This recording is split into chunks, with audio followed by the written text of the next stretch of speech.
How I Found Freedom in an Unfree World by Harry Brown, 2004 edition. 1. Freedom in an Unfree World. Freedom is the opportunity to live your life as you want to live it. The urge for freedom is so much a part of human nature that it can never be suppressed by laws, slogans, or commandments. There is a difference, however, between the urge and the reality. For many people, freedom remains a pleasant fantasy, something to dream of while carrying out daily obligations in the real world. They spend their days talking vaguely of what they want in life, what they think they're missing, why they don't have it, and who it is that prevents them from being free. For most people, freedom is an if-only statement. If only it hadn't been for my wife, I would have been a success. Or, if only it hadn't been for the Roosevelt or Nixon or whomever, the country would be free. The unfree person can never fully suppress his urge for freedom, whether he considers his jailer to be his family, his job, society, or the government. And so, from time to time, half-hearted attempts are made to break free from the restrictions. But, unfortunately, those attempts usually depend upon the individual's ability to change the minds of other people. And so, optimism eventually turns into frustration and despair. Hoping to be free, many people engage in continual social combat, joining movements, urging political action, writing letters to editors and congressmen, trying to educate people. They hope that someday it will all prove to have been worthwhile. But as the years go by, they see little overall change. Small victories are won, defeats set them back. The world seems to continue on its path to wherever it's going. Until they die, the hope will remain just as enslaved as they've always been. The plans, the movements, the crusades, none of these things have worked. And so the unfree person continues to dream, to condemn, and to remain where he is. There must be a better way. There must be a way to be free without having to wish for a miracle.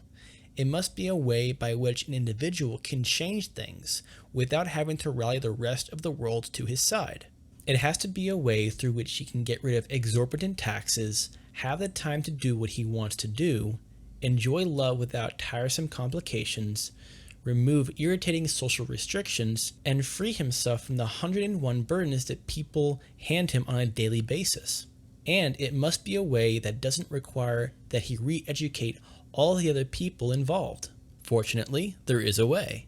It isn't necessary to join a massive campaign to reconstruct the society in which you live, nor do you have to patiently re-educate everyone you deal with. There is a way that depends entirely upon what you choose to do. You can be free without changing the world. You can live your life as you want to live it, no matter what others decide to do with their lives. Is it possible? If that doesn't seem possible, I'm not surprised. After all, how can you live as you want to live when there are so many people who won't let you? How can you spend your money as you please when the government takes so much of it in taxes? How can you do what you want to do when the government and society have prohibited many of the things you would like to do? How could you live your own life when you have responsibilities to your family, your friends, and your job? How could you possibly ignore the demands that others make upon you? I realize that the odds against a free life must seem pretty formidable right now.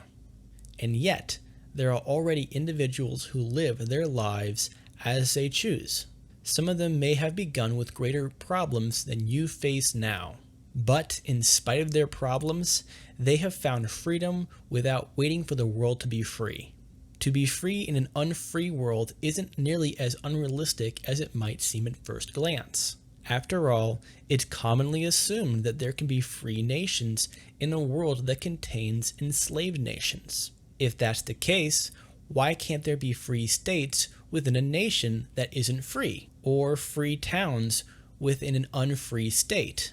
Most importantly, why can't there be free individuals within unfree towns, states, or nations? Freedom is possible, and you can have it if that's what you really want. I can't know which specific freedom you crave most.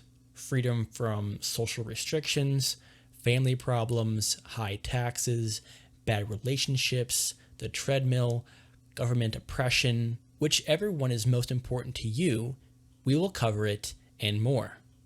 And I think you will find that the principles to be stated will apply to any type of situation that may be restraining you. It's not likely that you will ever gain your freedom by joining, marching, picketing, or complaining, because all those methods rely upon changing the attitudes of others.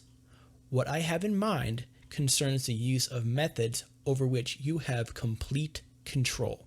Why you are not free. Freedom is the opportunity to live your life as you want to live it, and that is possible, even if others remain as they are. If you are not free now, it might be because you have been preoccupied with the people or institutions that you feel have restrained your freedom.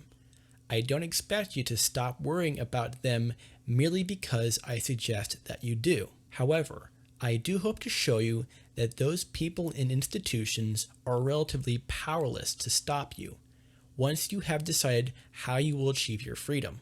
There are things you can do to be free, and if you turn your attention to those things, no one will stand in your way. But when you become preoccupied with those who are blocking you, you overlook the many alternatives you could use to bypass them. The freedom you seek is already available to you, but it has gone unnoticed. There are probably two basic reasons you have not taken advantage of that freedom. One reason is that you're unaware of the many alternatives available to you.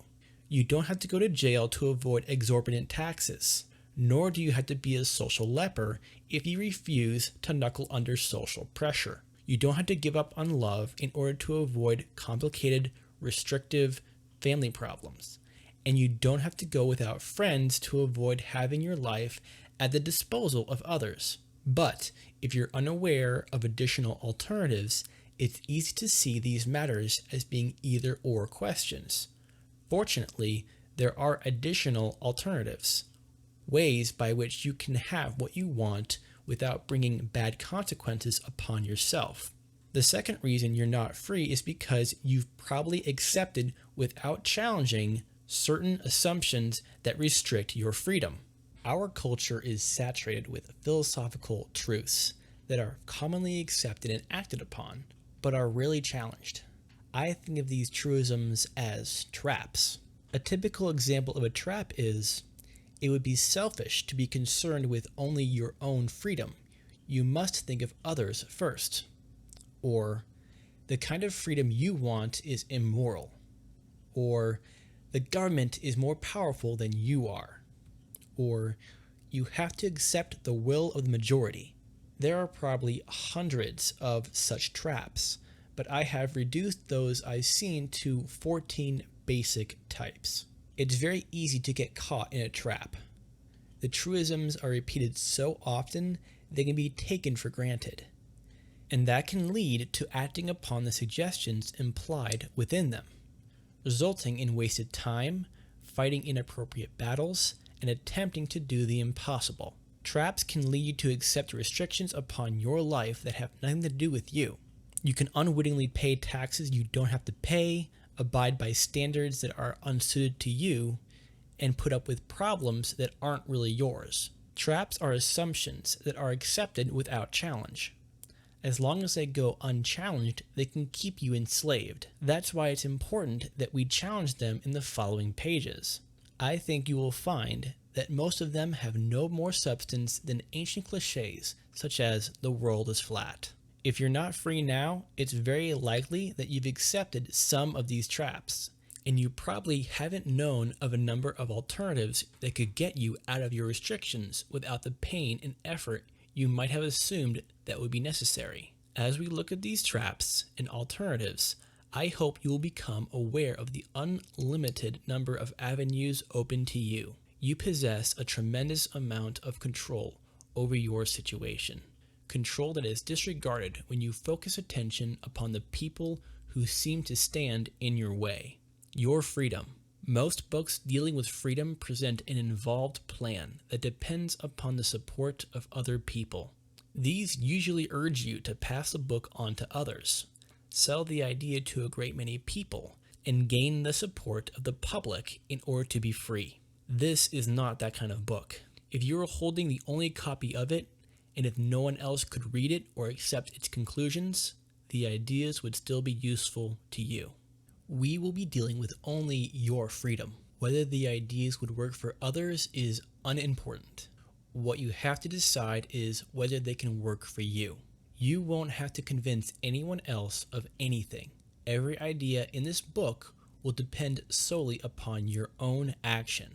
I can assure you that I didn't achieve my freedom through long hours, articulate oratory, or mysterious powers of persuasion, and yet I am free. More than for any other reason, I am free because I have chosen to live that way. I have concentrated upon the things I control and used that control to remove the restrictions and complications from my life. As a result, I am now free to live my life as I want to live it. Despite all-time high taxes, I pay ridiculously few taxes. Despite my irregular lifestyle, I live my own life without interference from society. Every day of my life is mine to use as I see fit. My time is not committed to the state, society, to a treadmill, or to fruitless relationships with people with whom I have nothing in common. I have no fear that the phone will ring any moment to tell me of something new I must do with my time. I have not needed to hide my head in the sand to achieve this.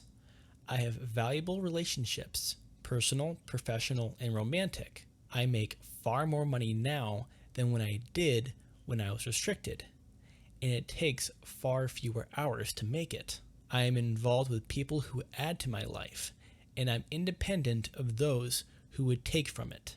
My life is of little importance to you, however, and this book is not an autobiography. The title was chosen to let you know that at least one person has accomplished the freedom you seek, and that it can be done without changing the nature of the world. The attention will be devoted to your freedom, but the principles and ideas presented will be those that brought freedom to me.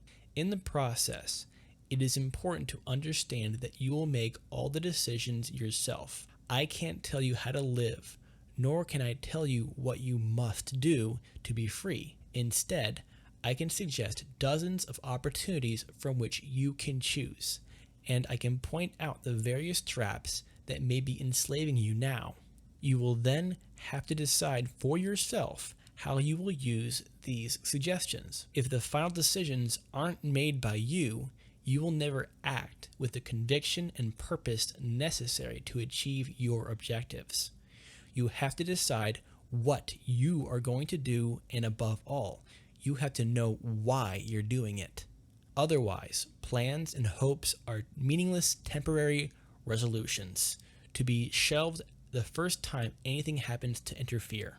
So please, don't give the impression that I am telling you how to live. You have to decide how you are going to live. There will be scores of suggestions made in this book, and you will have to decide which ones you can accept and act upon. If I write with passion and urgency in places, don't assume that I'm demanding a specific course of action from you. The greatest urgency will be in encouraging you to make the decision for yourself. Let us begin. In the first section, we'll look at the numerous traps that enslave people, the multitude of assumptions that many people accept without challenge, the many restrictions upon one's life that need not exist. It's interesting to see how empty many of these assumptions are when looked at closely. At the end of that section, I hope it will be obvious to you why you aren't free now. The second section will offer specific alternatives, ways of being free of the things that may be enslaving you, whether they be government, bad relationships, social restrictions, the treadmill, family problems, and so on. The third section will include techniques that can be used to make the changeover from a non-free life to a free life. There are numerous ways to release yourself from the complicated problems that seem to demand that you remain in permanent bondage. But we must keep things in their proper sequence. Otherwise, the techniques will be useless. Until you know why you are enslaved and what you have to work with, the alternatives will offer little help. It all begins with you, because you are the person who has to make you free. So it would serve little purpose to construct an image of an ideal person and hope to make you conform to that image. My suggestions can work only within the context of who you are and what you're capable of doing. Freedom is the opportunity to live your life as you want to live it. Most of the rest of the world will remain unfree during the rest of your life. Most people will continue to lead what Thoreau called lives of quiet desperation, paying high taxes, bowing to social pressures, working long hours with little to show for them, never having the time to do what they want to do, and resigning themselves to loveless compromises that masquerade as marriages. Fortunately, that does not have to be your life. Even in an unfree world, you can be free.